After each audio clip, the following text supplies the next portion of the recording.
नमस्कार दोस्तों, स्वागत है आप सभी का हमारे YouTube चैनल ज्योतिष प्रादेश विज्ञान पर। निःशुल्क जन्म कुंडली विश्लेषण कार्यक्रम के तहत एक नवीन जन्म कुंडली का विश्लेषण लेकर के आप सभी ज्योतिष प्रेमियों के समक्ष, आप सभी श्रोता प्रवरों के समक्ष मैं उपस्थित हुआ हूं। आज के इस निःशुल्क जन्म कुंडली विश्लेषण कार्यक्रम के तहत जो जातक के जन्म कुंडली का विश्लेषण आप सभी ज्योतिष प्रेमियों के समक्ष, आप सभी श्रोता प्रवरों के समक्ष मैं करने वाला हूं, वह जातक है मुंबई क्षेत्र से। उनके द्वारा पूछे गए प्रश्नों के सामान्य चर्चा परिचर्चा के साथ साथ जन्म कुंडली के ग्रह नक्षत्रों की सामान्य चर्चा परिचर्चा आप सभी ज्योतिष प्रेमियों के समक्ष में करूंगा। और आज के इस निःशुल्क जन्म कुंडली विश्लेषण के कार्यक्रम को प्रारंभ करूं उससे पूर्व, यदि आप भी हमारे द्वारा अपने जन्म कुंडली का निःशुल्क रूप से विश्लेषण यदि करवाना चाहते हैं तो कमेंट के माध्यम से नाम, जन्म स्थान, जन्म तिथि का परिचय आप हमको प्राप्त करवा सकते हैं, ताकि प्राप्त परिचय के आधार पर हम आपकी जन्म कुंडली का निःशुल्क रूप से विश्लेषण कर सकें। दर्शकों, आपको इस स्क्रीन के माध्यम से जातक की जन्म कुंडली का अवलोकन हो रहा होगा। लग्न पर 9 नंबर लिखा है, यानी धनु राशि, और धनु राशि के राशि होते हैं देवगुरु बृहस्पति। कहने का तात्पर्य जातक के लग्नेश हैं देवगुरु बृहस्पति। प्रायः धनु लगने वाले जातक अपने लक्ष्य के प्रति समर्पित होते हैं। ऐसे जातक साहसी प्रकृति के होते हैं, ऐसे जातक पराक्रमशाली होते हैं, और साथ ही साथ ऐसे जातक सत्यनिष्ठ प्रकृति के होते हैं, ऐसे जातक कर्तव्यनिष्ठ प्रकृति के होते हैं, ऐसे जातक अनुशासन प्रिय होते हैं। इसमें किसी भी प्रकार का कोई संदेह नहीं समझना चाहिए। लेकिन ऐसे जातक अहम प्रकृति से युक्त भी देखे गए हैं, जिस कारण से जातक के दाम्पत्य जीवन पर प्रायः समस्या उभरने लगती है।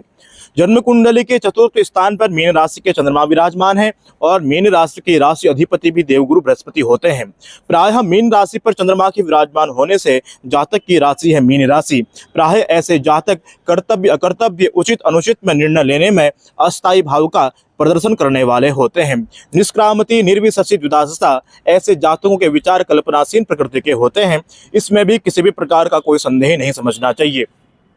लग्नेश भी देवगुरु बृहस्पति हैं, और साथ ही साथ जातक के राशिस भी देवगुरु बृहस्पति हैं।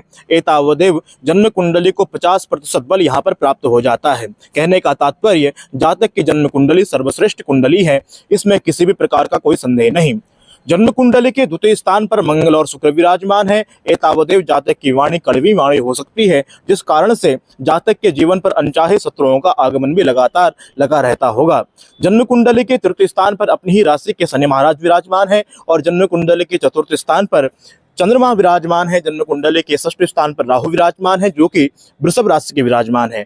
जन्म कुंडली में राहु वृषभ राशि को उच्च राशि मानते हैं, और जन्म कुंडली के लग्न पर सूर्य विराजमान है।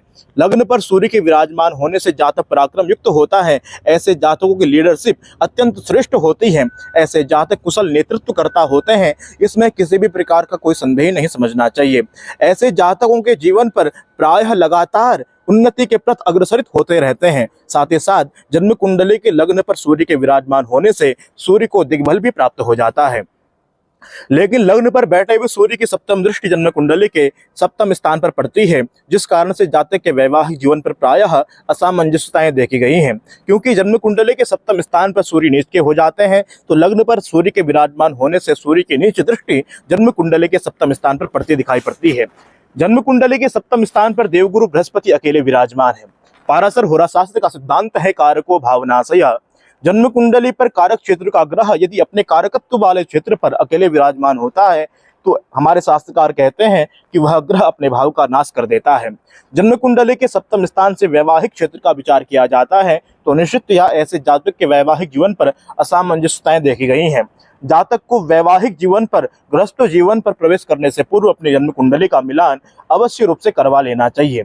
जन्म कुंडली के द्वादश स्थान पर जन्म कुंडली के सप्तम स्थान के स्वामी बुध विराजमान है, जो कि साथ में केतु के साथ विराजमान है। एतावदेव जातक के वैवाहिक जीवन पर असामंजस्यताएं की स्थिति नजर आ रही है। जन्म कुंडली के नवम स्थान के स्वामी जन्म कुंडली के लग्न स्थान के साथ संबंध बना रहे हैं, तो ऐसा जातक प्रायः परम भाग्यशाली होता है। इसमें किसी भी प्रकार का कोई संबंध नहीं है। भाग्य स्थान के स्वामी, त्रिकोण स्थान के स्वामी और जन्म कुंडली के केंद्र स्थान के स्वामी, यहाँ पर लग्न केंद्राधिपति योग बन रहा है, जो जातक की उन्नति के लिए सर्वश्रेष्ठ योग दिखाई पड़ता है। जन्म कुंडली के 3, 6, 11 इन स्थानों पर यदि पापी ग्रह विराजमान हो जाए तो ये सर्वश्रेष्ठ स्थिति है। हमारे शास्त्रकार कहते हैं कि जन्म कुंडली के 3, 6, 11 इन भावों पर पापी ग्रह के विराजमान होने से जातक अपने जीवन काल में सर्वश्रेष्ठ सफलता को प्राप्त करता है। इसमें भी किसी भी प्रकार का कोई संदेह नहीं। जन्म कुंडली के सप्तम स्थान से विवाह का विचार किया जाता है। इनका प्रश्न भी विवाह परक प्रश्न है, इसलिए जन्म कुंडली के सप्तम स्थान की चर्चा करना अत्यंत अनिवार्य है। जन्म कुंडली के सप्तम स्थान पर देवगुरु बृहस्पति अपने ही कारक भाव पर विराजमान है, जो कि उस भाव को नाश करने का कारण बनेंगे। जन्म कुंडली के सप्तम स्थान के स्वामी जन्म कुंडली के व्यय स्थान पर, जो कि सर्वश्रेष्ठ नहीं है, जातक को विवाह में प्रवेश मिलान करने के पश्चात, कुंडली का मिलाप करने के पश्चात ही दाम्पत्य जीवन पर प्रवेश करना चाहिए। वर्तमान में जातक को राहु में शनि का अंतर चल रहा है, जो कि स्वास्थ्य की दृष्टि से उचित नहीं है, और साथ ही साथ चंद्रमा से भी शनि द्वादशस्थ है। एतावदेव मानसिक परेशानी का रहना भी यहाँ पर दिखाई पड़ रहा है।